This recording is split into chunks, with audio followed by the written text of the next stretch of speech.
Bedford County Police arrested a man responsible for shooting several churches. Wendell Buchanan was arrested Saturday afternoon when an officer caught him driving by one of those damaged churches. Horse Mountain Church of Christ, a University of Tennessee Extension office, several charter communication boxes, and 2 other churches were damaged by gunfire. Buchanan has been charged with vandalism and destruction of property. His bond is now set at $500,000. There are a lot of similarities between Vols head coach Jeremy Pruitt and South Carolina's Will Muschamp. They grew up only about 50 miles apart, Pruitt in Rainsville, Alabama, and Muschamp in Rome, Georgia. Both played defensive back in the SEC, Pruitt at Alabama and Muschamp at Georgia. Both won national championships as defensive coordinators under Nick Saban, Pruitt at Alabama and Muschamp at LSU. They both got their first head coaching jobs at traditional SEC powers, Muschamp at Florida and, of course, Jeremy Pruitt at Tennessee. Muschamp got the better of the first meeting between the two. South Carolina beat Tennessee 27-24 last year in Columbia. They'll meet again Saturday at 4 o'clock at Neyland Stadium.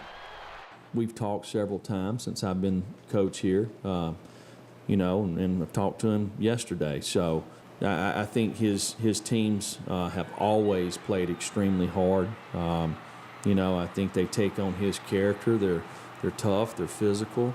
6 of the last 7 meetings between Tennessee and South Carolina have been decided by just 3 points or less.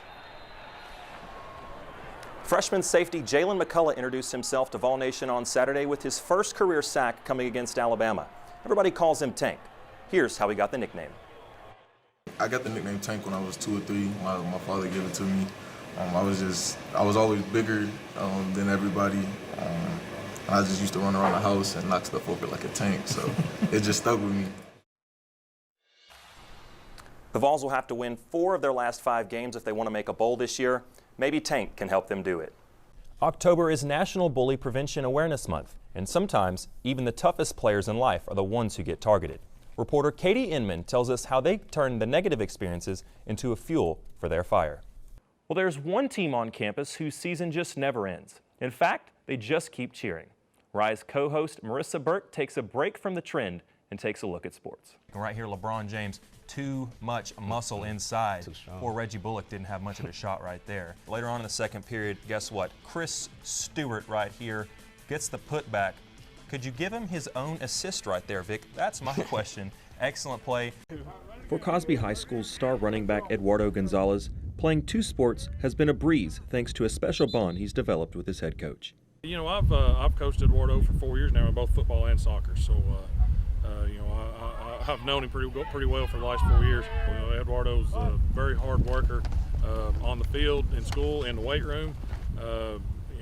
Great kid who just plays his guts out every night. So, the performance doesn't surprise me a bit. Gonzalez rushed for 229 yards and 3 touchdowns last week against Jellicoe. It really just depends on how good the line blocks or how well their defense is. In the end, it just depends on whether you get that good haul or not. It's not all about football, though. Eduardo thrives playing the other kind of football, soccer. In my opinion, my best sport is actually soccer. Football just came along the way. I started playing my 8th grade year, and then it got more serious into my high school year to where I started kicking and punting. And then eventually, I started running the ball more towards my junior year. Your 2 best sports under one head coach definitely has its advantages. I feel like it's really good because you get more contact with them, and it just makes it way easier to work things out between both sports, whether it's conditioning or practicing or the 2 sports overlap, like during the spring or the fall. You get to know the coach better and he gets to know you better also. Hard to find a harder working kid, very coachable kid, does everything we ask him to do. Comes out and gives us everything. For Eduardo Gonzalez, the goal is to stay focused on the task at hand.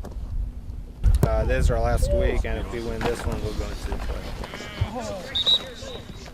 The transfer from Ole Miss, but he's from right here in Murfreesboro, Itavius Mathers. Mathers is a guy who significantly on homecoming is returning to Murfreesboro. He has been a guy who's really sparked this MTSU offense early on in the season. Look for him to be a playmaker today. He's gotten open threes in different ways, Jake. One of the ways that I've really liked is early in the ballgame, especially in that first quarter, They were doing a lot of screening with their post players to get their guards open. And in the second quarter, you saw Reuter get going from beyond the arc as you take the post player, move them out, as a lot of times they were using Ty Petty as a distraction. And that's just not her game. It allows the defense to come in, collapse on her, and help over.